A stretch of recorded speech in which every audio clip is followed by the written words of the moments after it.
Vous écoutez un podcast cinéma du Centre des Arts d'Enghien-les-Bains. Peut-être certaines personnes viennent revoir ce film, parce que là on arrive à une époque où là on peut l'avoir vu en salle à sa sortie. C'était mon cas. Il est sorti en novembre 83. Il a été tourné à Nos Amours en 2 morceaux, faute d'avoir un financement qui aurait permis de tout tourner d'une traite. Il y a eu 2 parties. Et vous allez voir que ça fait partie de son esthétique aussi, d'avoir une forme d'hétérogénéité, ou en tout cas, il faudra parler de cet aspect un peu composite, mais à mon avis, qui le bonifie plutôt. Alors, pour ceux qui avaient vu Loulou, ou pour ceux qui ont vu cet autre film de Maurice Pialat qui le précède, qui est Passe ton bac d'abord. Ce qui est intéressant, c'est que, comme Loulou, ce film-ci vient d'un scénario d'Arlette Langman, qui a été la compagne plus jeune que Pialat et qui est aussi la sœur de Claude Berry. Donc c'est un film, on peut dire, dont la trame scénaristique, c'est le récit autobiographique d'une femme, d'une jeune femme. Sauf que, donc ça s'appelait Les filles du faubourg, Pialat s'en inspire une première fois pour faire ce film qui se passe à Lens, qui s'appelle Passe ton bac d'abord, mais en fait il s'en éloigne beaucoup. Il dit que ça a tourné court, dans le sens où il a pris le scénario, puis en fait c'est devenu autre chose. Et là, du coup, il reprend le même scénario, qui est donc grandir une adolescence, disons, dans le Paris des années 60, sauf que lui, il gomme l'idée qu'il faudrait faire un film d'époque, et il le tourne au moment du début des années 80, donc il enlève tout le côté passé. Et il dit d'ailleurs après, plus tard, qu'il pourrait encore faire d'autres films à partir toujours du même scénario, ce que je trouve assez savoureux dans cette idée que Pialat a de « et si on faisait un film avec que les mauvaises prises qu'on n'a pas prises ?» Par exemple, vous vous souvenez qu'il avait cette idée un peu fantasque. Et là, on pourrait dire aussi « et si on faisait en fait tous les films d'un cinéaste n'étaient qu'autour du même scénario ?» Et ben, il a eu cette idée, même une fois qu'il a eu tourné à Nos Amours à partir de ce scénario qui s'appelait donc Les filles du faubourg. Vous le savez, c'est aussi le film qui a révélé Sandrine Bonner, on en reparlera peut-être après. Et l'intérêt de mêler, disons, des gens qui ne sont pas acteurs de profession, mais qui sont quand même dans le milieu du cinéma. Il y a un critique, rédacteur en chef d'une revue à l'époque qui s'appelait Cinématographe, Jacques Fieschi. Il y a Dominique Besnéard, que vous connaissez sans doute, qui est maintenant un agent artistique, qui a été très longtemps directeur de casting, et qui l'a été déjà, même jeune, directeur de casting sur Passe ton bac d'abord. Il le fait jouer ici. Donc il prend des gens qui ne sont pas forcément des professionnels. Il prend une actrice de théâtre professionnelle, Evelyne Kerr. Il prend cette jeune femme, Sandrine Bonner, qui a 16 ans, qui n'a fait que de la figuration dans, je crois, Les Soudoués en vacances et La Boum. Car en effet, on peut lire ce film comme une réponse à La Boum de Claude Pinoteau. Et voilà. Et cette aventure est faite avec des gens du métier et des gens pas du métier, et également comme acteur lui-même, Maurice Pialat. Donc voilà, c'est cette aventure-là qui donne un film, à mon avis, assez explosif. Donc je suis assez curieuse de vos réactions, ceux qui l'ont vu et qui le revoient aujourd'hui, longtemps après, comme ceux qui le découvriront ce soir pour la première fois. Voilà, bon film, à tout à l'heure. Peut-être là, ce qui me frappe à le revoir, d'abord c'est ce côté par bloc, comme ça. Et puis je vous disais, il a été tourné en deux morceaux, et donc il y a tout ce début finalement très court de la colonie de vacances, de l'américain, etc., de ses extérieurs au début. Vous vous souvenez, il me semble que le déséquilibre, si vous voulez, entre cette partie et la partie en intérieur, principalement après, merci, dans l'appartement, fait qu'on oublie presque tout ce début. Et que ensuite, on est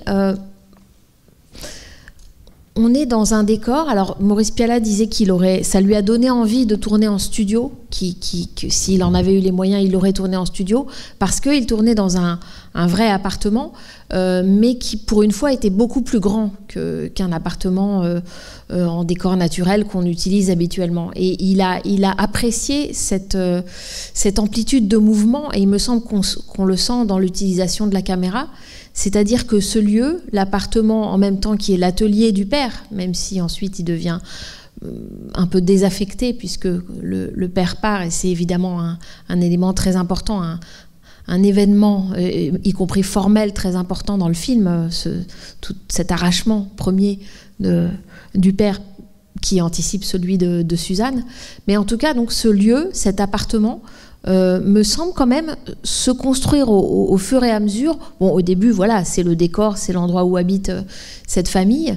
Et puis, il me semble quand même que par cette insistance, par le fait que le film multiplie les scènes, et notamment les scènes, bien sûr, de violence domestique, j'allais dire dispute, mais le mot est évidemment trop faible. Et qu'elle se répète, c'est-à-dire qu'il y en ait vraiment plusieurs et que plusieurs fois on soit avec un personnage de dos qui attend. Donc au début, quand le père est encore là, il y a cette belle scène, on pourrait dire, en tout cas une scène qui est restée un peu marquante, la scène de la fossette, où il commence en disant « c'est à cette heure-ci que tu rentres », etc. Donc à la limite, on s'y installe comme dans une scène à faire entre un parent et un enfant adolescent qui rentre. Et bon, il y a une tendresse, bien sûr, qui s'installe. Et ça, c'est vraiment une scène qui est née de cette méthode particulière de Pialat, que là, on voit, à mon avis, à un fonctionnement presque à plein régime, à savoir quand même une forme de recherche du présent, de la création du film au présent. Ça ne veut pas dire qu'il n'y a pas d'écriture, ça ne veut pas dire qu'il n'y a pas de scénario, ça ne veut pas dire qu'on est dans une improvisation pure, pas du tout. Il y a une part de 20-30% à évaluer, Maurice Pialat, d'improvisation dans les dialogues mais on voit bien dans cette scène que les choses s'inventent, mais en même temps, par exemple, c'est une scène qui a fait l'objet de plusieurs prises, enfin pas beaucoup, mais 4. Voilà, on voit que c'est à la fois travaillé et à la fois quelque chose se produit dans l'interaction entre Pialat, qui joue donc le père, et Sandrine Bonner, qui fait qu'il y a une grande tendresse, il y a un amour qu'on perçoit. C'est presque un pic dans la relation père-fille. On sent, pour une fois qu'on a bien parlé. Vous vous souvenez, dit-elle, salut, et elle va se coucher, et voilà, quelque chose est arrivé. Et en fait, il me semble qu'on s'aperçoit après, avec la violence qui monte, une fois que le père est parti et que la mère et le frère s'en donnent à cœur joie d'une certaine façon, que finalement ils sont quand même filmés un petit peu de la manière dont était filmé le père qui attendait, c'est-à-dire on est dans l'appartement et en fait un personnage attend Suzanne. Et on a par exemple un plan sur la mère de dos, ou bien le frère qui arrive du fond du couloir et qui va être face à la caméra, et là c'est Suzanne qui est de dos et elle est quand même surprise de cette arrivée-là. Et il me semble que les diverses façons dont Pialat et son opérateur Jacques Loiseleux, qu'il a vraiment aimé à partir du moment où il l'a adopté au départ à contre-cœur sur Loulou, que le cinéaste et son opérateur construisent ce décor comme un piège, vraiment, comme un lieu de piège, et en fait assez complexe, c'est-à-dire qu'il n'est pas immense l'appartement, mais il est filmé dans des axes suffisamment différents pour créer une sorte de puzzle mental ou de labyrinthe, ou en tout cas d'endroit où il y a toujours un couloir, il y a toujours un endroit d'où surgir en fait. Et ça rejoint ce qu'on avait dit si vous étiez là pour d'autres films de Pialat, mais en tout cas là, à mon avis, à plein, c'est-à-dire la mise en scène comme irruption, comme organiser quelque chose qui va surgir, on le sait, mais on ne sait pas de quel côté. Et là, il y a une violence, voilà, et filmer les acteurs un peu comme des fauves, enfin au bon sens du terme aussi, mais aussi au sens où ils peuvent se jeter les uns sur les autres, quitte à faire une sorte de nœud d'affect, enfin de nœud de corps aussi, et d'affect, et quitte aussi à montrer au spectateur, en tout cas à laisser voir au spectateur ce qui aujourd'hui ne serait pas toléré, à savoir qu'on voit bien que quand la mère saigne, c'est pas fait exprès, et que c'est Besnéard qui l'a jeté contre le mur, et quelques dizaines de secondes après, on voit qu'il y a du sang. Voilà, il y a une violence qui est une vraie violence physique en même temps. Mais en tout cas, il me semble que ça se combine avec ce travail de la complexité de cet espace, qui a des espèces de... Oui, qui est comme une boîte avec à chaque fois des tiroirs un peu qui peuvent s'ajouter pour que quelqu'un vienne et surgisse et phagocyte Suzanne, parce qu'évidemment c'est ça quand même l'enjeu. Est-ce qu'elle va réussir d'une certaine façon à elle-même s'arracher de ce milieu? Enfin, pas forcément là. Alors je ne sais pas si vous avez je suis curieuse quand même de votre appréciation du film, de vos réactions aussi sur le film. Là, je rentre par l'endroit de l'appartement, mais c'est évidemment de liens entre les personnes qu'il s'agit. Oui, Cyril Collard. Attendez, je vous demande de prendre le micro parce qu'en fait on enregistre. Enfin, je ne sais pas si vous voulez parler un peu plus. Ou... Ouais. On voit Cyril Collard dans le film. Il est mort 10 ans après, à peu près, du sida, je crois. Oui, il avait tourné avec Charlotte Valandré dans je ne sais plus quoi. Il me semble qu'il est mort avant. Oui.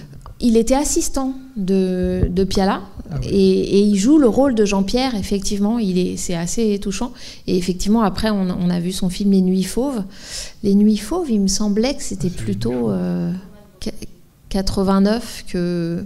Oui, c'est un peu plus de 5 ans après. Alors. Mais et effectivement, ça a été le film, disons, du sida. Et d'ailleurs, on pourrait dire que... Alors j'y ai pensé quand on voit la scène où les jeunes gens vont tous à cette fête, où ils couchent plus ou moins les uns les autres ensemble, et où on se dit que ce film-là, est fait avant, disons, le sida...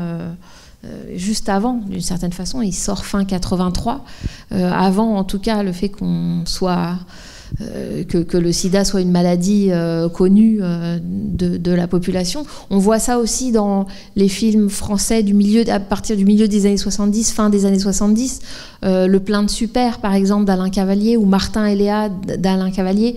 Voilà, il y a des films de cette époque-là dont on se dit qu'après l'apparition du sida, ils sont plus possibles d'une certaine façon. En tout cas, une certaine liberté sexuelle n'est plus filmé de cette façon. Et là, on est entre le moment où coucher, c'était forcément après avoir des histoires d'enfants non désirés, de mères célibataires, etc. Et le moment où le couperet sida tombe, quoi. Et effectivement, il me semble que le film, souvent quand on parle des films de Piala, on en a parlé dès l'enfance nue, il capture quand même quelque chose de l'époque, et pas seulement dans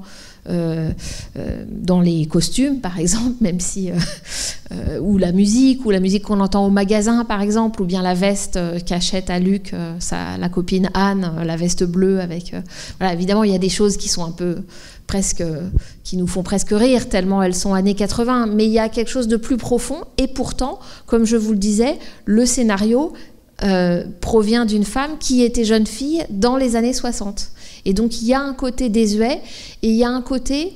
en fait, Piala dit qu'il a commencé à le tourner comme si on était dans les années 60. Il n'a pas cherché à reconstituer, mais il a commencé à tourner sans penser forcément que ce serait actualisé, disons, à l'époque, début des années 80. Et puis en fait, on voit très bien pourquoi, d'une certaine façon, c'est devenu un film contemporain, par la force, je pense, de Sandrine Bonner. C'est-à-dire qu'il a été lui-même pris de vitesse ou sidéré par quelque chose qu'elle incarnait, et qui était à la fois intemporel, on pourrait dire, dans ce que lui cherchait, par exemple du rapport entre les générations, du rapport entre les jeunes gens, entre eux, de la nudité, de comment filmer ces jeunes gens au lit, etc., qui là n'est pas forcément quelque chose d'une époque, mais en même temps, on voit bien qu'il voit aussi ce qu'elle a de son époque absolument, et que faire un film, disons, d'époque, c'est-à-dire des années 60, n'aurait plus aucun sens face à la contemporanéité de... Et j'aime bien que justement ils ne choisissent pas d'une certaine façon. Ça me semble ça lié au fait que Piala a une grande qualité de mise en scène, enfin pour moi c'est peut-être même la principale, à savoir à la fois de créer, d'ambitionner, de raconter un récit sur plusieurs années, mais de créer une étrangeté de ce passage du temps.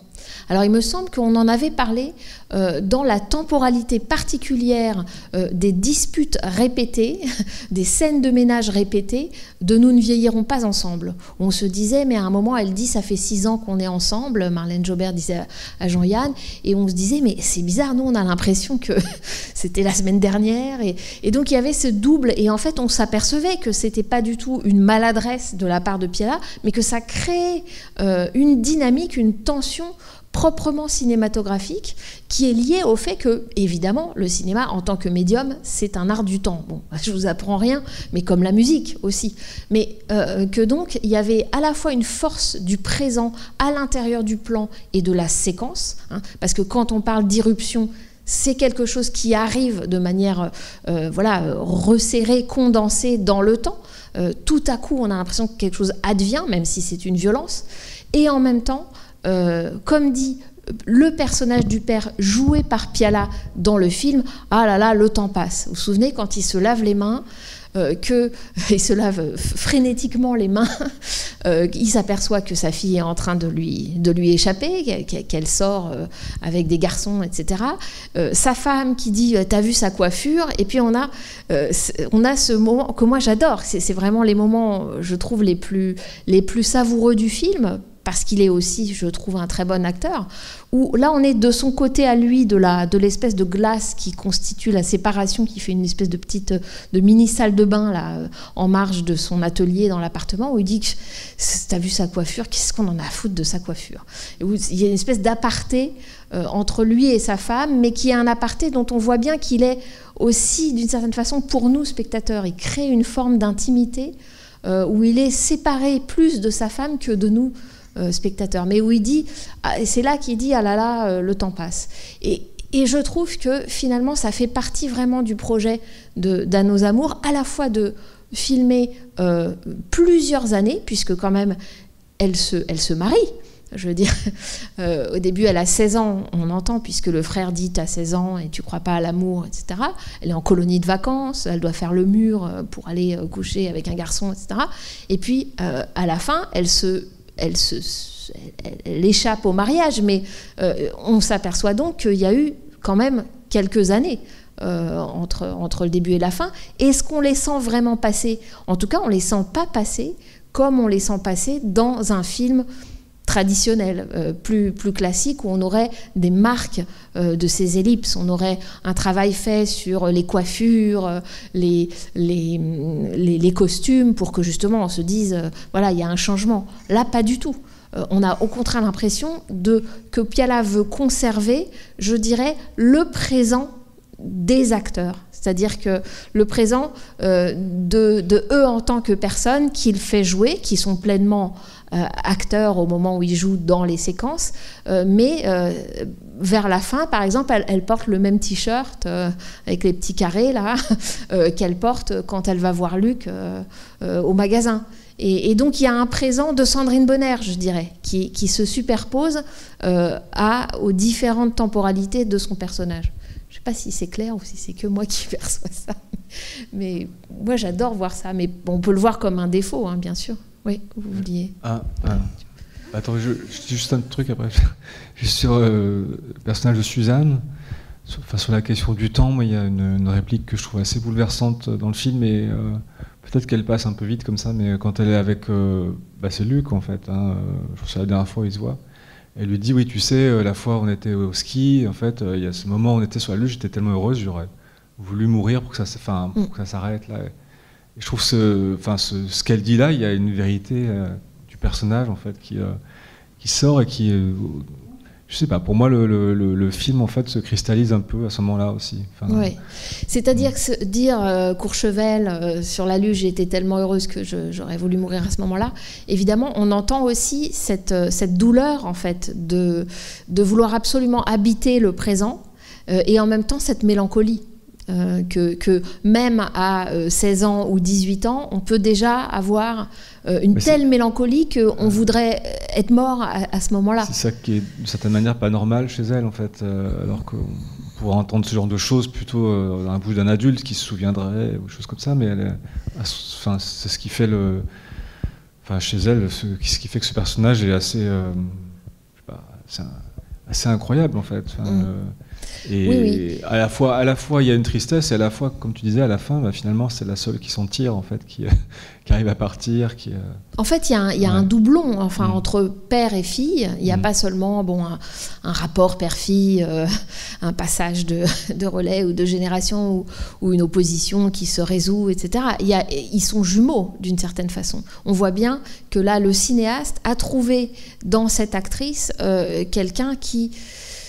peut-être instinctivement, mais peu importe, comprend quelque chose du cinéma en tant qu'il est, j'allais dire, pas l'outil du mélancolique, mais d'une certaine façon, sa façon de tenir, en tout cas.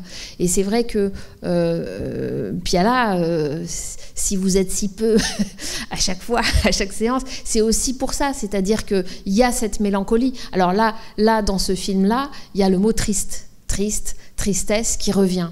Sauf qu'en fait, il revient pas sous la forme d'une espèce de douleur lancinante, mais sous la forme plus intéressante de cette citation, peut-être apocryphe, en tout cas je crois que c'est dans les lettres, donc peut-être pas, de Van Gogh, et qui dit « La tristesse durera toujours ». Sauf que comment elle est dite, et par qui, et quand, ça, c'est important dans le film, et c'est important de voir comment elle est requalifiée, comment le père, quand il revient, retourne ça, et dit « Mais en fait, j'ai toujours cru que c'était Van Gogh, voilà, le mélancolique éternel, et que c'est lui qui était triste. Et en fait, non, c'est les autres qui sont tristes. Et il faut lutter d'une certaine... Ce que ça implique, ça veut dire aussi lutter contre les tristes cires, disons, qui les entourent. Donc, il y a une espèce de retournement. Alors, peut-être qu'il faut... C'est indissociable quand même, à mon avis, du fait que ce soit Maurice Pialat qui finalement ait joué le rôle du père. Alors, je dis finalement parce que c'est comme Renoir quand on lui a demandé « Mais pourquoi vous avez joué Octave dans la règle du jeu ?» Finalement, j'ai trouvé personne. Bon. Donc on va le croire, on va dire que finalement il a trouvé personne pour jouer le père, mais évidemment, quand on le voit jouer, on se dit « Heureusement que c'est lui !»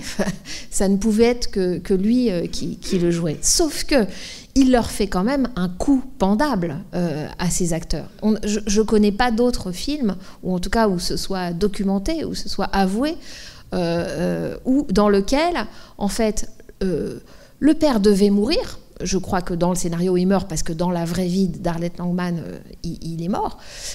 Et donc, il est peut-être parti d'abord, mais en tout cas, il est mort. Et d'ailleurs, vous voyez qu'il y a des moments qui sont doublés, parce qu'il y a la question du cimetière. Vous savez, la mère va nettoyer la tombe et on sent que c'est doublé pour qu'on entende que c'est la tombe du grand-père, alors qu'en fait, je pense qu'en dessous, c'est la tombe du père. C'est-à-dire qu'assez longtemps, le père devait mourir. Nous a quittés, ça voulait dire l'euphémisme pour dire il est mort. Et puis, en fait, Pialat explique que l'une des raisons qui ont fait qu'il a décidé de revenir, c'est-à-dire que son personnage ne meurt pas, c'est justement parce qu'il avait envie de continuer à jouer avec Sandrine Bonnaire. Il s'était pris au jeu d'une certaine façon, il voyait qu'il avait quelqu'un en face qui tenait quelque chose de fort, et il avait envie de continuer cette relation de jeu.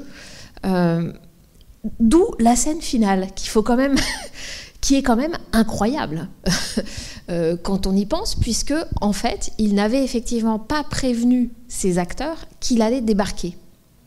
Il a prévenu son opérateur comme ça, mais peut-être pas tellement longtemps avant. Mais un opérateur, il doit être prévenu parce que c'est, je vous ai dit, le décor est quand même très complexe et les mouvements de caméra nombreux. Enfin, c'est pas du tout un cinéma de plan fixe. Donc l'opérateur est prévenu, mais on voit très bien dans les têtes décomposé des différents acteurs qu'ils ne s'attendaient pas du tout à ça et qu'ils ne s'attendaient surtout pas au côté complètement règlement de compte de ce que dit Piala. Alors je ne sais pas si on comprend, mais donc le snob Jacques Fieschi, c'est quelqu'un qui avait la revue Cinématographe. Le frère... je vous disais le frère d'Arlette Langman, qui était donc Suzanne dans le film, c'était Claude Berry. Donc ça veut dire que Besnéard, qui joue le frère, d'une certaine façon, il joue Claude Berry, qui était un ami proche de Piala dans leur jeunesse. Donc on voit là qu'il y a une accusation, disons, principale de Piala, c'est-à-dire du père envers son fils, mais en réalité de Piala envers son ami, qui est « tu t'es vendu ». En gros, tu avais du talent, tu aurais pu être un Pagnol, tu savais écrire des dialogues de telle façon que les personnages soient vivants. Et de fait, Claude Berry, il a longtemps fait des films lui-même avant d'être producteur. Et en fait, tu t'es vendu, t'es devenu un tiroir-caisse. Sauf que là, il arrive, et puis autre récrimination, un petit peu note en bas de page, un petit peu plus marginale, mais qui prend quand même de l'ampleur dans la scène. Il en veut à ce Jacques Fieschi parce qu'il a laissé publier une sorte d'entretien avec l'opérateur Pierre-William Glenn, qui a été un opérateur avec qui ça s'est mal passé, je crois que c'était sur Loulou, mais peut-être sur un autre film, bref, et qui a donné une note sur 20 à Loulou, qui était 3 sur 20 dans la revue, et donc évidemment Piala était furieux. Mais en tant que spectateur, à la limite, on s'en fiche. Mais c'est très étonnant de voir ça. C'est-à-dire que tout à coup, la petite histoire s'invite dans la dynamique familiale qui est en elle-même assez crédible d'une certaine façon. Le père revient, il va liquider l'appartement. Enfin, ça jette un froid quand même dans cette fête de famille. Et en même temps, il y a ce côté très petite histoire, anecdote, réflexive par rapport au film et à Piala lui-même, d'où le malaise redoublé, je dirais, des acteurs présents. Et ça, moi, je connais aucun autre film qui joue là-dessus, et ça pourrait tout... Alors peut-être que pour vous d'ailleurs ça a fait ça pourrait faire de ce film ou de cette séquence, mais qui est monstre d'une certaine façon, une sorte de naufrage. C'est-à-dire que tout à coup on décrocherait et on n'arriverait plus à raccrocher à l'univers fictionnel, familial du film. Et il me semble quand même qu'il arrive à faire les deux. C'est-à-dire qu'à la fois, quand même, on sent que le drame revient parce que la femme finit par, heureusement, elle finit par réellement le surprendre en le giflant très fort. Et là non plus, c'était pas prévu. Il s'est pris une baigne de son actrice, et j'allais dire c'était presque de bonne guerre. Parce qu'il avait lui-même écrit cette dynamique de violence auparavant. Donc qu'est-ce qu'elle fait ? Elle arrive à le mettre dehors. Ça non plus, c'était pas prévu pour Piala. Et il a dit, bah oui, à un moment, je ne pouvais pas rester dans la pièce. Elle m'a vraiment exclu de la pièce. Mais d'un autre côté... Donc, d'une certaine façon, la dynamique de violence familiale continue et il y a une forme de cohérence avec tout ce qui précède. Mais d'un autre côté, après cette séquence, je ne sais pas si ça vous fait ça, j'ai l'impression qu'on est en extérieur, Suzanne part, il y a ce rapport plus léger avec son père, et j'ai l'impression que c'est tout autant le rapport avec son père que le rapport avec Piala qui est en train d'être soldé à ce moment-là dans le bus. C'est-à-dire qu'on a vraiment l'impression que c'est le cinéaste qui parle à sa jeune actrice et qui lui dit « Vas-y, pars, tu as raison de partir ». Et puis c'est la fin du film et on se dit au revoir d'une certaine façon. Il me semble qu'on sent ça, y compris dans la lumière qui est différente. Bien sûr, on n'est pas en intérieur, mais on sent que, voilà, que quelque chose a décroché à partir de cette séquence de règlement de compte, du retour du père, et qu'on n'est plus dans le même régime de fiction. La seule comparaison très bizarre qui me vient en tête de ce type de décrochage, figurez-vous, c'est Chaplin dans Le Dictateur. Quand tout à coup, le personnage se met à faire un discours de paix en pleine guerre réelle, hors film, et où tout à coup ce n'est plus le personnage du petit tailleur pris pour le dictateur qui se met à parler, mais où on voit que c'est Chaplin lui-même qui est en train de parler au public du monde entier, dont il sait qui sera devant son film plus tard. Et donc on a une espèce de vertige de tout à coup être sorti comme ça de la fiction. Mais je ne connais pas d'autres exemples comme ça. C'est marrant que ce soit ce rapprochement-là. Mais... Alors, est-ce que Piala... Est-ce que c'est le seul film que Piala a joué en tant qu'acteur alors qu'il était metteur en scène? Voilà, en tant qu'acteur, il apparaît déjà dans Les Veuves de 15 ans, le court-métrage de Jean Rouch, donc je pense que j'avais passé un extrait. Et puis, il apparaît aussi dans un rôle secondaire dans Mes petites amoureuses de Jean Eustache, qu'on a passé dans le cycle, mais il me semble que lui-même, je suis en train de... Il ne s'est pas remis en scène, non. Je crois pas. Et après, il y a la série. Ou est-ce que la série télé ? Oui, bien sûr. Ouais. Il y a l'extrait aussi que je vous avais montré de la série La Maison des Bois, où il joue l'instituteur. Mais ça remonte à plus de 10 ans à ce moment-là. Et il est Sous le soleil de Satan, il n'a pas un rôle ? Ah, mais si, je suis bête, ouais. Bien sûr. C'est notre prochaine étape, Piala. Oui, de toute façon, oui. Si, tout à fait. L'abbé, oui, l'abbé d'Onissan. Oui, tout à fait. Bon, vous avez raison. J'ai complètement occulté ce film pour des raisons que je ne méconnais pas tout à fait. Mais nous en parlerons plus tard. Oui, justement, là, sur cette dernière scène, et à propos du temps qui passe, ouais. Moi, ce qui m'était apparu, c'est que quand donc le père quitte la maison après la scène familiale, et qui retrouve sa fille en bas avec la valise, on a l'impression qu'il s'est passé encore beaucoup de temps. Et justement, à chaque fois que le temps passe, on a l'impression qu'il y a juste un petit détail qui nous fait dire qu'on a... Alors que là, en fait, finalement, il pourrait avoir descendu les escaliers juste après. Oui. Mais en fait, non, il y a du temps qui passe et à chaque fois, il y a eu ce petit détail qui nous fait dire, mais non, on a avancé. Après, dans les scènes d'avant, ça s'est passé plusieurs fois, mais j'ai plus les souvenirs. Mais juste celle-là, on les voit en bas, on a l'impression qu'il descend après, que ça prend la suite de la scène de dispute. Et non, là, on se dit, maintenant, elle a une valise alors qu'ils sont en train de... Et je pense qu'en fait, c'est passé du temps et puis il l'accompagne à l'aéroport. Oui, cet effet de faux raccord, c'est-à-dire ce jeu avec le raccord qu'on anticipe, nous, spectateurs, parce que quand on ouvre une porte, faut la refermer, quand on monte, on descend, etc. Que quelqu'un comme Hong Sang-soo, par exemple, le coréen, pratique aussi. C'est un petit jeu de l'heure avec nos attentes de spectateurs. Effectivement, quand quelqu'un ouvre une porte et puis que la séquence d'après, quelqu'un rentre de l'autre côté, on pense que c'est immédiat ou que c'est juste le... Ou quand... est-ce que c'est pour Loulou que je disais ça, l'alternance des jours et des nuits, quand une scène se finit sur le soir, on pense que si la suivante commence le matin, en fait, on ne peut pas s'empêcher de se dire « Ah oui, c'est le lendemain matin », alors que pas du tout, ça peut être 6 mois plus tard. Et donc, il joue effectivement beaucoup de ça, et pas du tout dans le sens de, là encore, d'avoir cette espèce de côté volontariste de montrer que elle a vieilli, elle a mûri, ou que c'est pas du tout ce qu'il occupe en fait. Et c'est ça que je trouve qui rend le film très vivant et vigoureux, justement, de ne pas essayer de refaire le passage du temps de manière artificielle. Et justement, sur le film, finalement, dans son ensemble, comme on disait, on se souvient à peine du départ début du film avec la colonie. Ouais. Mais au départ, on part dans un film d'adolescents, finalement. C'est très niveau adolescent. Et petit à petit, on rentre quand même dans une famille diabolique. Ils sont tous détestables dans la famille. Et il y a une espèce d'apothéose à la fin avec le rôle du frère qui est quand même très spécial quand même. Aller renifler sa sœur.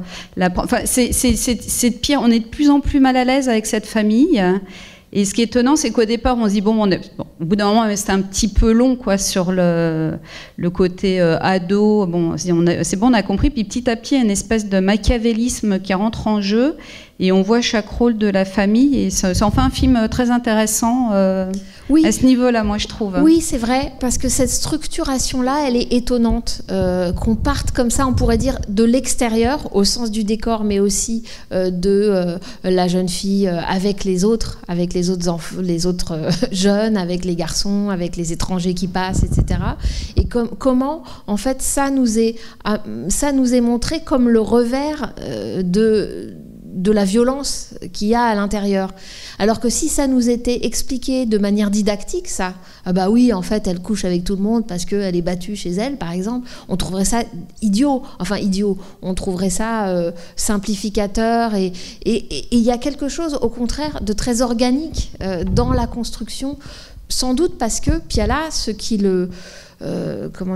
met au centre de sa mise en scène, c'est-à-dire que toute sa mise en scène n'est pas du tout faite par ses acteurs, il est vraiment metteur en scène, mais avec comme phare, comme figure de proue, disons, son acteur, qu'il soit professionnel ou non. Et c'est pour ça d'ailleurs que le plan du générique au début, qui peut paraître ornemental, ou juste, voilà, elle est belle, elle est en robe blanche, mais c'est une figure de proue en réalité. C'est-à-dire qu'elle est placée là, cette actrice, à mon avis, pour nous désigner ce qui guide le film. C'est vraiment plus que les personnages même, mais j'allais dire le corps des acteurs, mais dire ça les objectifie. Alors qu'on voit bien que, y compris à l'âge où elle a complètement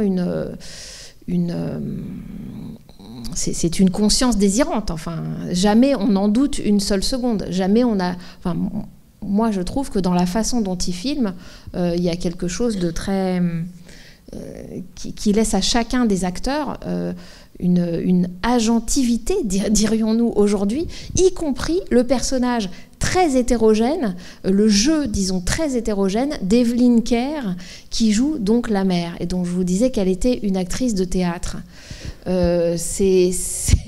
C'est très étonnant parce que on pourrait dire, voilà, bon, elle est hystérique, c'est une espèce de caricature de l'hystérie. Bon. Et en réalité, en fait, il a vraiment, Piala, été surpris par... Elle avait ce texte, mais ce texte, elle le disait d'emblée à un niveau de colère 10, quoi. Et donc ça changeait quand même le reproche qu'elle fait à sa fille. Des fois, si on avait dit le même reproche sans gesticuler partout, ça n'aurait pas du tout eu le même impact. Donc en fait, elle-même, cette actrice, décide d'une sorte de théâtralité très très forte. Et Piala laisse ça parce qu'il aime les différences aussi de jeu. Disons les différences dans les degrés de théâtralité. Je dis théâtralité parce que justement cet espace, c'est vraiment un théâtre. C'est-à-dire cet espace de l'appartement devient véritablement une scène, sauf que c'est une scène complexe. Et d'ailleurs, Besnier à un moment dit « Ah, mais on se croirait vraiment au théâtre de poche ». Vous vous souvenez à un moment ? Donc cette théâtralité-là, il la recherche, et c'est pas du tout l'idée de faire simplement une espèce de documentaire sur la jeunesse ou sur... Il n'y a pas cette idée naturaliste. En tout cas, elle entre en tension. S'il y a naturalisme, il entre vraiment en tension avec, au contraire, quelque chose de très... de très théâtral, d'une recherche de théâtralité. Mais aujourd'hui, est-ce qu'on rit dans la façon dont, par exemple, Bonner parle ?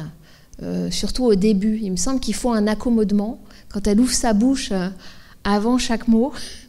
Et moi, je me souviens, enfant, d'avoir vu ce film à l'époque et de trouver déjà qu'il y avait une façon particulière qu'elle avait de parler et qui faisait partie de sa théâtralité de personnage, du personnage de Suzanne, d'ado, qui veut avoir sa façon de parler à elle, quoi. Pardon, vous vouliez... Non, c'était juste un aparté sur quelque chose qu'on a dit précédemment, que vous avez dit à propos du temps qui passe et qu'on ne voit pas passer. Et en fait, je ne suis pas tout à fait d'accord dans la mesure où, par exemple, elle, quand elle est une adolescente de 16 ans, avec ses petites tenues, petites jupes, petits débardeurs, etc., où elle est vraiment dans le temps de l'adolescence, et à partir du dîner de famille où elle a cette robe léopard, avec des petites chaînes fines. Et là, moi, je trouve qu'on a vu l'évolution de la jeune fille vers une certaine maturité, de femme mariée, de limite petite bourgeoise, jusqu'à la scène de la fin dans cette robe de jeune femme adulte, très jolie, à fleurs. Je me souviens que ma mère en portait dans sa 25e année ou quelque chose comme ça. Et je trouve que le glissement du temps, il est là, dans les tenues de Suzanne.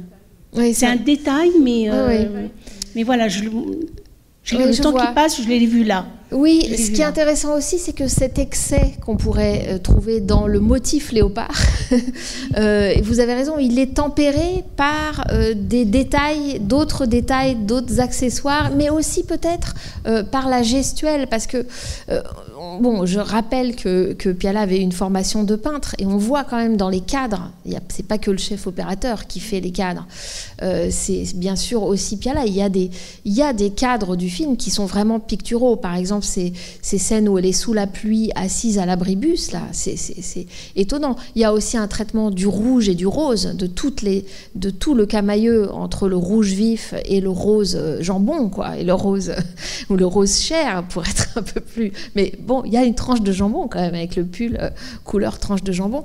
Tout ça est évidemment aussi pas seulement porteur du moindre symbole, simplement vraiment chromatiquement très, très intéressant. Et c'est intéressant sur le côté presque sexualisé des vêtements.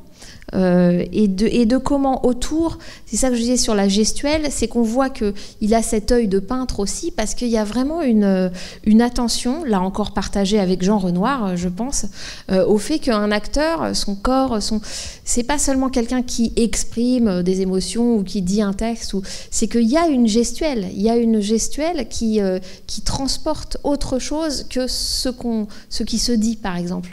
La façon dont je disais, il y a une espèce de nœud entre le fils, la mère et la sœur quand ils se disputent. La façon dont la corpulence de Besnéard permet et puis le côté très menu de la mère quand il la prend comme ça et qu'elle gigote. Et pareil, il m'a semblé dans cette longue scène où vous avez raison, ils sont mariés depuis 6 mois et ils sont... il me semble que dans la façon dont elle est touchée, dont elle est vraiment, il y a quelque chose de là pour le coup de très objectivé de son corps. Elle est moins dans son désir à elle que entre le type, le Michel, c'est-à-dire le futur amant qui la tripote, qui lui touche la cuisse, et puis le mari à côté qui lui met le bras comme ça, etc. On a l'impression qu'elle est phagocytée à nouveau, mais pas sous la forme violente avant de la famille qui ne voulait pas laisser partir, mais sous une forme, disons, socialisée, disons, acceptable socialement, voilà, qui est La femme mariée, pour citer un film de Godard. Oui, moi, enfin, il y a deux trucs qui me frappent, c'est déjà, mais ça c'est à chaque fois... Je trouve incroyable comment ça joue juste, quoi. Que Bonner, pour son premier film, qu'elle soit à ce niveau de comment elle est présente et dans le jeu, incroyable. Et Piala, qui est aussi extraordinaire. Et Besnéard aussi, en fait, hein, d'une autre manière, de sa manière décalée. Alors, il y a un autre truc qui m'a frappé là, que je n'avais pas vu la dernière fois, mais qui fait écho justement au rapport très étonnant quand même entre Piala Berry et Arlette Langman. Oui, c'est ça, c'est Arlette Langman. Et qui me fait écho à ce que vous aviez dit pour Loulou, où là aussi on voyait bien que déjà, il y a quand même le couple frère-sœur Langman-Berry dans les deux films sont quand même absolument détonnants.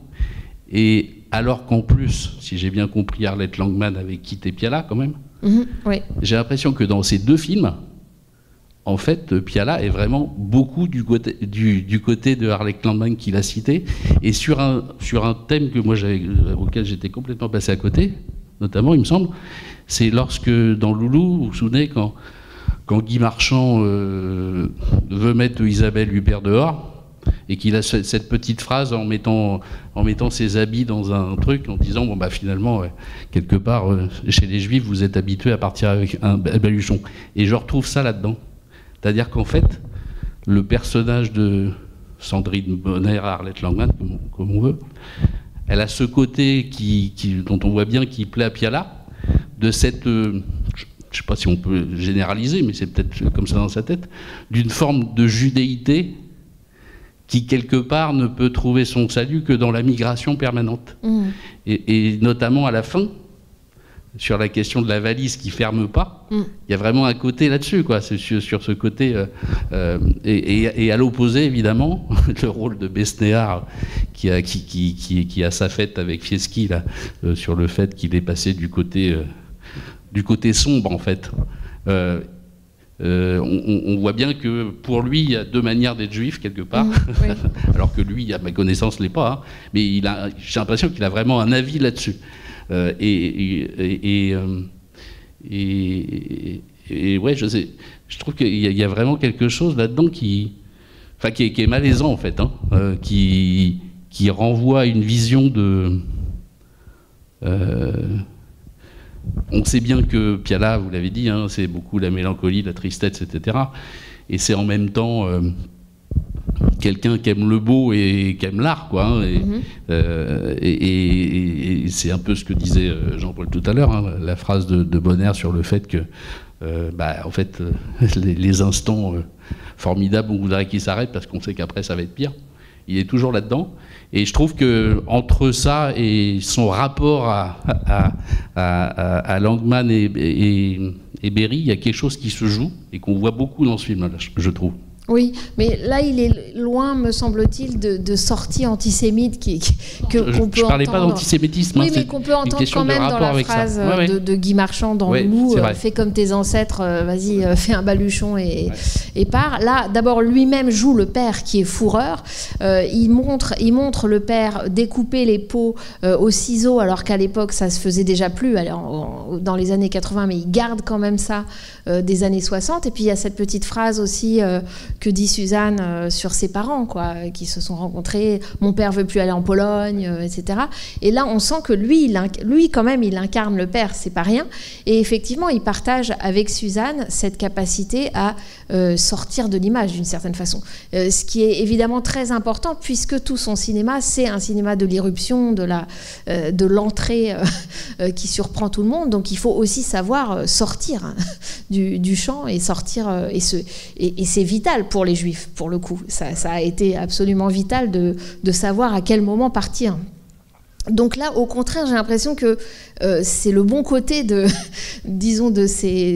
judaïsme qu'il a côtoyé en la personne de Langman et de son frère, même si il a sur Claude Berry, voilà, c'est cette rancœur, ce ressentiment dont on a l'impression qu'il n'en sortira jamais. Sur le jeu, simplement, je voulais rappeler que dans ce prologue où elle est à la colonie de vacances et où elle joue la pièce de Musset, on ne badine pas avec l'amour, qu'on oublie, mais qui programme quand même le film, puisque après elle va badiner d'une certaine façon. Elle va coucher avec plein de types, et on voit bien que c'est pas tout à fait son objet, mais que voilà, elle a besoin de le faire. Mais quand même, il programme quelque chose de l'ordre de la mort. Enfin, pendant qu'on badinait, Rosette est morte, donc c'est pas rien. Et d'autre part, pourquoi Piala, qui a tourné beaucoup plus de scènes et qui regrettait presque de ne pas avoir montré plus Bonner en train de faire cette pièce amateur, pourquoi a-t-il quand même gardé ces moments? Parce que, disait-il, je veux pas qu'on croie que comme elle n'est pas professionnelle, en fait, elle joue son propre rôle. Et elle peut jouer que son propre rôle. Et ça, c'était important pour lui de montrer que non, que c'était quelqu'un qui pouvait jouer, y compris du théâtre classique, alors que elle, disait-il en entretien, et je pense que c'était vrai, elle n'était jamais allée au théâtre, par exemple. Et c'est vrai qu'on voit dans ce prologue qui est assez court, on la voit dire le même texte, puis le jouer une fois en répétition, puis le jouer une fois en représentation, et à chaque fois c'est différent. Et donc ça programme aussi quelque chose sur l'infinie complexité pour Piala, dans son écoute, on pourrait dire, dans sa façon dont il a de capter les acteurs au travail, de montrer que l'importance que c'est, y compris quand on n'est pas un professionnel de la profession, de ce que c'est que jouer, quoi. C'est-à-dire Bonheur, elle peut vraiment jouer. Il me semble que d'ailleurs Keshish s'en est souvenu dans l'Esquive, notamment, où il filme ces adolescents qui répètent. Oui. Et aussi peut-être au début de la vie d'Adèle, enfin, et d'ailleurs la vie d'Adèle, enfin, bon, il y a des rapports avec Marivaux, mais bon, c'est encore autre chose. Mais en tout cas, Keshish est inspiré de Piala et en particulier d'À nos amours. Oui. Est-ce que c'est toutes ces scènes en fait d'engueulades qui deviennent super violentes, très théâtrales, est-ce que c'est normal aussi de les trouver drôles? Docteur, est-ce normal? J'ai ri. Non mais vraiment, et même là, la scène de fin, je trouve qu'il y a non mais j'ai pas éclaté de rire, mais je veux dire, il y a quelque chose quand même d'un peu comique dans la manière dont lui revient, je trouve. Mais alors c'est... Oui. Oui, il y a un humour un peu, j'ai envie de dire, un peu sadique, quoi. Oui, je vois pas pourquoi il faudrait s'interdire de rire à quoi que ce soit, à vrai dire. Bon, alors... Évidemment, on va trouver 1000 contre-exemples. Mais effectivement, dans ce surjeu, enfin, dans ces différences de jeu entre la mère, dans la comment on appelle ça, l'escalade de la violence, où en fait le frère arrive pour s'interposer, mais en fait il met des beignes tout de suite, et pas toujours à la personne dont on croit qu'il... voilà.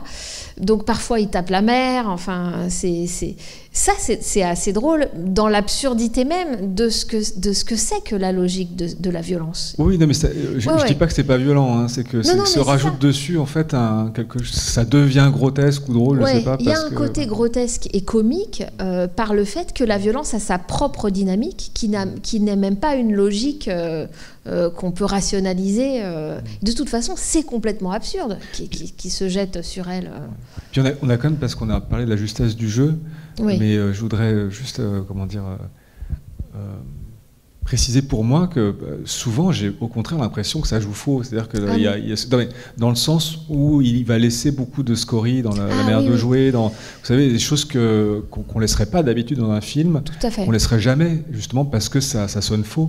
Et il y a beaucoup de moments, mais c'est ça qui fait son génie, et on l'a déjà vu dans des films précédents, et je crois qu'on a déjà abordé la question, mais quand même là, c'est mais même dans les scènes d'engueulade, en fait, c'est ça aussi qui fait que ça... Comment dire, qu'on peut aussi prendre de la distance, c'est parce qu'à un moment donné, ça reste violent, ça reste dur, et en même temps, on voit que c'est artificiel. Je sais pas comment dire. Alors c'était ça que je voulais dire, c'était ça le lien que je faisais avec le prologue sur le théâtre amateur, en fait, où elle est en colonie de vacances, elle joue une grande pièce, on pourrait dire, qui devrait la concerner aussi, parce que existentiellement, il y a quelque chose de très fort dans la pièce. En même temps, ça n'est qu'un texte, enfin, elle est là sur le bateau, mon texte, elle préfère aller se baigner. Donc, il y a ce rapport comme ça très élastique, enfin, très yo-yo entre y être et ne pas y être, d'une certaine façon.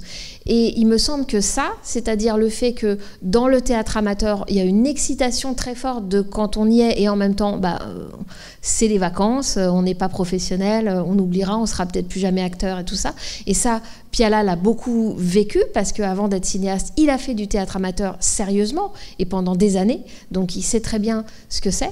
Et il me semble qu'il y a un rapport donc entre ça, ce goût du théâtre amateur, de son intensité, en même temps que de son côté éphémère et pas professionnel, et à l'intérieur de chaque séquence, ce que tu dis, à savoir faire un cinéma de recherche, d'une certaine façon. C'est-à-dire oser poser des situations et montrer des gens qui travaillent, qui sont au travail en tant qu'acteurs, et qui souvent interrompent l'autre, croient que c'est le moment de leur réplique, mais en fait l'autre ne veut pas laisser le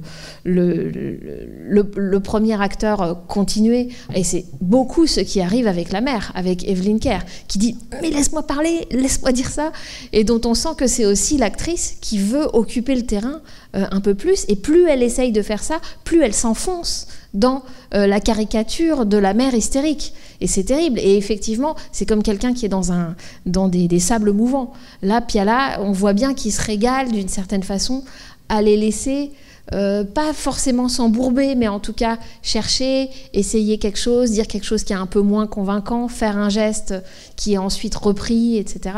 Ouais, ça, je pense qu'en fait, c'est ça qui l'intéresse. Et puis d'une certaine manière, on est un peu comme ça dans la vie aussi, quoi. Donc au fond, non mais c'est vrai. Je veux dire, oui. La vie, c'est pas des répliques parfaites, quoi. Oui, dans ce côté investi, désinvesti, qui peut y avoir d'une seconde à l'autre et qui veut pas dire, on peut dire une même chose avec et sans affect, et c'est pas le plus juste n'est pas quand l'affect est le plus théâtral non plus. Donc il dit à la fois, je trouve que ça dit quelque chose de juste, tu as raison, sur les émotions telles qu'elles peuvent circuler dans la vie, dans la vraie vie, et en même temps ça dit quelque chose d'un projet de mise en scène très singulier en réalité au cinéma. Parce que bien sûr on pourrait dire Cassavetes, mais il me semble que c'est quand même Piala qui a poussé le plus, le plus loin cette possibilité de faire un cinéma. Alors, le film a fait 1 million d'entrées à sa sortie. Vous voyez, un cinéma quand même, sinon pour tout le monde, en tout cas pour beaucoup de spectateurs, et en même temps de garder cette dimension de recherche. Et quand je dis qu'il est celui qui l'a fait de manière la plus complète, c'est parce que bien sûr que ça marche avec un travail extraordinaire au montage. C'est-à-dire que presque toutes les séquences, et dès le début, sont coupées bien avant le moment où nous, on couperait. Nous, on resterait, on aurait voulu que quelque chose s'arrondisse, qu'une lumière se baisse, enfin voilà, qu'il y ait une traîne, une coda à la fin d'une séquence, pas du tout. Et puis les séquences commencent aussi in medias res. Et en même temps, c'est pas une violence, il y a une forme de douceur malgré tout dans ces espèces de raccords ou de faux raccords qui sont faits. Donc à la fois on a parfois le tapis qui nous glisse, qui nous est enlevé de dessous très vite par le montage, mais en même temps ça ne nous apparaît pas, me semble-t-il, comme un effet, parce que c'est toujours désagréable quand c'est un cut qui est trop voyant d'une certaine façon. Et ça c'est son travail avec Yann Deday. Qui est maintenant, j'allais dire presque connu pour ça, ou peut-être trop connu pour ça. C'est-à-dire l'idée qu'on peut couper comme ça dans la grande coulée, et qu'en fait le spectateur n'est pas idiot et il comprend très bien, il n'a pas besoin qu'on lui fasse toutes les transitions.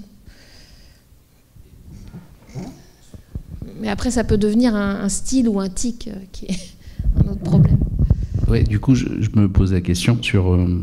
Donc, ce qu'on disait tout à l'heure sur le côté justesse du jeu, et effectivement, à certains moments, il y a des petits trucs qui déconnent, mais qui collent très bien avec le projet de Piala de dire un jour, il faudra faire ça avec toutes les scènes ratées, et ce côté de nostalgie du moment parfait. Je me demande si, en fait, là, du coup, il n'y a pas le côté peintre de chez Piala, qui joue sur les contrastes, et quelque part, il se dit que pour finalement arriver à l'objet dont il rêve, pour qu'il ait l'air parfait, il faut impérativement qu'il y ait des moments d'imparfait dedans, sinon ça ne marche pas en fait. Alors je dirais oui, ou je reformulerais autrement en disant que si c'était parfait, enfin s'il atteignait les scènes de la Fossette, disons, à toutes les séquences, ce serait mort. C'est-à-dire que c'est pas seulement qu'il n'y arriverait pas ou qu'il faut introduire des imperfections, c'est que réellement ce serait mort. Et par exemple, l'acteur qui joue Luc, il voyait bien que lui, par contre, il joue pas du tout juste, qu'il dit « tu n'as pas 5 minutes, je voudrais te parler », et où il a un jeu qui est, alors peut-être involontairement un peu bressonien, recto tono, et où il voit bien que ça va pas du tout, alors que tous les autres au café sont pas du tout comme lui et tout ça. Mais en fait, il a l'intelligence de se dire « mais c'est pas grave, parce que son personnage... » il est de toute façon un drôle de truc. C'est un garçon qui est beau, qui est idéalisé comme étant beau, mais qui est aimé, désiré, mais en même temps il faut se refuser à lui. Enfin bon, donc il utilise ses imperfections, disons, pour que ça fasse une sorte de tissu composite. Il y a des choses très hétérogènes, mais que quand même il y ait une logique organique, justement, vivante. Justement, oui. Sur la Fossette, en fait, il y a aussi de ça, hein, c'est-à-dire qu'il insiste sur le fait qu'il en manque. Exactement. S'il y en avait 2, ça serait moins intéressant. Ça serait trop parfait. Oui. Moi, je regrette d'avoir loupé votre introduction en arrivant trop tard. Tant pis, je me lance quand même. C'est quand même un sacré beau film sur l'amour, c'est impossible. Le temps de l'enfance, on court derrière tout le temps. Et il le dit depuis le début, hein, avec la scène Perdican, etc. Et j'ai revu Mes petites amoureuses, moi, vraiment tout le temps, j'étais hantée par ce film pendant celui-ci. La fraîcheur de Bonheur, c'est quand même quelque chose d'exceptionnel. Et ce qu'il en tire, quoi, c'est ça qui est extraordinaire, je trouve, c'est que à aucun moment elle est dans un artifice. Et elle est au ras de ce que... Et elle incarne une thèse en même temps. Parce que la thèse de Piala, c'est « bah non, l'amour, ça marche pas ».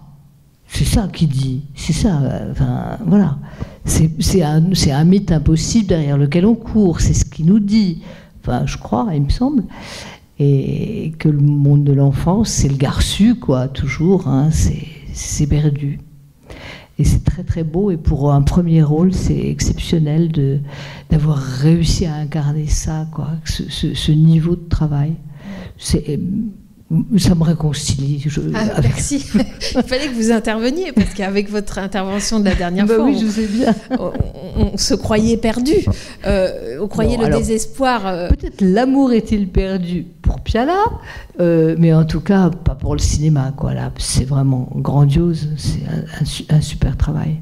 Mais quand vous dites sa thèse, c'est que l'amour est impossible. Alors déjà, vous serez d'accord que c'est pas une thèse, que c'est peut-être une expérience de grand mélancolique, disons. Mais une thèse, en faire une thèse. Oui, dans le sens où peut-être il veut nous démontrer ça. Ouais, moi je pense pas qu'il veuille nous le démontrer. Je pense qu'il veut nous montrer des gens qui se débattent avec cette condition, d'une certaine façon. Mais quand même dans cet ordre d'idées, bien sûr, de t'as 16 ans et tu crois pas à l'amour, il y a quand même la petite scène du bus à la fin, avec le père, où elle dit, ben ouais, c'est rare, en fait, c'est toujours comme ça. Parce qu'il dit, t'es là, et puis en fait, t'attends qu'on t'aime. Oui. Tu n'aimes pas, tu attends qu'on t'aime. Et je trouve ça à la fois très juste. Et elle dit, bah oui, bah c'est ça en fait. Et puis c'est pour tout le monde pareil, elle croit. Pareil. Et là quand même, là encore, c'est un petit écho de la scène de la Fossette, parce qu'il parle assez bien. Parce que ce qui s'échange là, c'est de dire, ouais, c'est à 99%, l'amour ça marche pas, mais quand même, il y a une petite marge, il y a un petit jeu au sens menuisier de la chose qui fait que parfois c'est possible. Si, parfois ça marche, parfois il y en a qui aiment. Donc oui, mais pas nous. C'est ça qu'il dit. Pas nous, pas nous. Et ça commence tout petit, toute jeune, et les jeunettes est déjà. Mais parce que ça, c'est le pessimisme de Piala et on peut pas en sortir. C'est que il nous la montre déjà, elle a déjà raté ça. Et quand elle dit je suis jamais heureuse sauf quand je suis dans les bras d'un mec, et c'est donc, elle est condamnée à la répétition, donc à quelque chose de mortifère. C'est pour ça que je tiens à cette idée que, effectivement, il nous dit haut et clair, non, c'est pas la peine, vous n'y arriverez pas. Voilà, ceux qui sont arrivés, on ne les connaît pas, ils ne sont pas dans le film. Et le souvenir de la luge, moi je trouve ça intéressant parce qu'on ne les voit pas à la neige. Bien sûr. Bien sûr que non.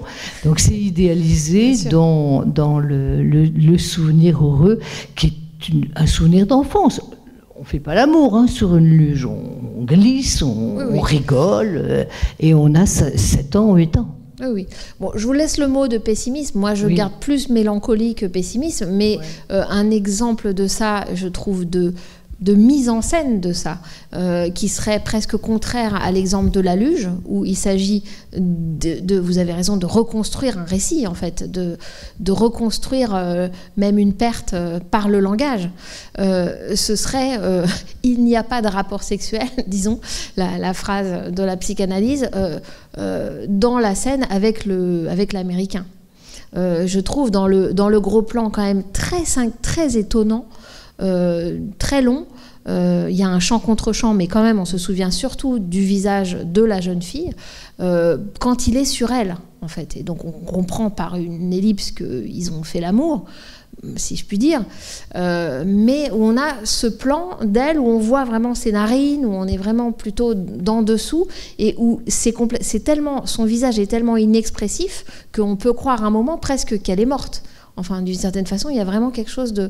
Donc, ce que vous dites là se traduit uniquement dans l'image, dans la mise en scène, et donc pas du tout dans la parole et dans la reconstruction par la parole. Mais c'est deux, il me semble que c'est la même chose, mais qui est montrée de manière... C'est pour ça que peu importe pour moi que sa matière principale soit le négatif ou la négativité ou la mélancolie, ce qui m'intéresse en tout cas, c'est la variété qu'il peut donner à ça. Toute la gamme, disons, dans l'ordre de la mise en scène, dont ça peut être exprimé. C'est sûr qu'il ne va pas nous donner de solution, mais quand même, le fait de mettre ça en scène génère, je trouve, bon, on en avait déjà parlé, mais un espoir par l'art, quoi. Voilà, une forme de sortie par l'art. Il me semble. Oui. Moi, au contraire, j'ai vu de l'amour, mais au sein de la famille, malgré leur violence qu'ils ont les uns envers les autres. Je trouve qu'ils sont très très proches. Ils reviennent toujours les uns vers les autres. Et donc finalement la mère elle veut qu'elle se marie, donc la fille va se marier, elle décide d'aller en pension parce qu'elle... je trouve que plutôt l'amour il est entre les membres de la famille, on a l'impression que ça peut pas sortir du quatuor en fait de la famille. Et justement, comme disait Jean-Paul sur la dernière scène, bon moi ça m'a pas fait spécialement rire leur bagarre, mais on a l'impression que ça fait partie d'eux, qui sont obligés d'aller de devenir complètement hystériques sur une bagarre. On a l'impression que c'est l'image de cette famille. Moi, ce qui m'étonnait surtout, j'aurais été les invités, j'aurais pris mes affaires. On n'a qu'une envie, c'est de se lever et de se barrer. Et tout le monde reste là, les regarde, en disant, bah non, c'est eux. Voilà, c'est leur famille, ils sont comme ça. Et donc finalement, moi, l'amour, je l'ai vu plutôt dans la famille. Et bon, après, bah, il se passe ce qui se passe avec les garçons pour elle. Et puis... Non, pas vache forcément, mais c'est leur façon d'exprimer. Voilà, c'est leur façon. On a l'impression, même quand ils se bagarrent, bon, même s'il y a du sang, du machin, on est rassuré. Bon, même s'il y a des moments, on se dit, bon, ils vont finir par s'entretuer, mais on a l'impression qu'ils vont jamais s'entretuer. Ils n'ont pas envie de tuer l'autre. Ouais. Ils le disent énormément, ils théâtralisent, mais pas pour le faire. Donc on a l'impression que finalement ils s'aiment bien dans cette famille. Oui, alors là, ce que vous décrivez, c'est quand même juste l'essence du dysfonctionnement d'une famille, quoi. C'est-à-dire que bien sûr, s'il n'y avait pas d'amour et que c'était juste des gens qui se détestaient, qui se tapaient dessus, il n'y aurait pas de famille et il n'y aurait pas la particularité qu'est la violence domestique. Vous voyez ce que je veux dire ? C'est si un couple se tape dessus et que chacun, à cause de ça, logiquement et rationnellement se barre, il n'y aurait pas ce problème. Le problème, c'est justement l'affect, le nœud d'affect qu'il y a à l'intérieur de ça, y compris incestueux de la part du frère, par exemple. Donc, effectivement, ça, comment dire, ce que vous dites, à la limite, explique pourquoi cette jeune fille peut avoir de la difficulté à lier des liens vraiment amoureux. Parce que si derrière il y a cette violence, une fois qu'il y a vraiment de l'amour, on peut comprendre qu'on préfère coucher sans lendemain. D'une certaine façon, il y a un rapport, quoi, me semble-t-il. Ouais, il faut un costaud, oui. Je lui laisse cette remarque. Bon. On va retrouver Sandrine Bonnaire la prochaine fois, oui. Mais pas chez Piala. Tout à fait. Donc je vous invite à venir voir ce film étonnant d'Agnès Varda qui est Sans toi ni loi, film de 85 dans mon souvenir. Pareil, des souvenirs d'enfance, de films vus à leur sortie quand on allait voir un cinéma plus varié quand on était enfant. Ça sera le 24 avril. Le 24 avril, oui. Venez et faites venir vos amis. Voilà, merci beaucoup. Amenez des renforts. Merci Charlotte.